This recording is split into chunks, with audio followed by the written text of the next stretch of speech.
রূপসী মাইয়ারে তোর কলসির ভেতর কি খাঁটি গরুর দুধ বেচতে এনেছি। দে না একটু খাই, দামটা আগে চাই, আর দে না একটু খাই। দামটা আগে চাই, তোদের মতো ভিড় খাওয়াদের চেনে রেখেছি। ও রূপসী মাইয়ারে তোর কলসির ভেতর কি খাঁটি গরুর দুধ বেচতে এনেছি।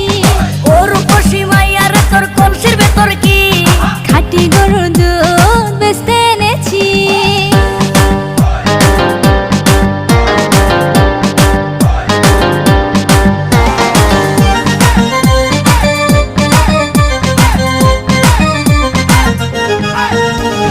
তোর দুধেতে আছে পানি, আমি কিন্তু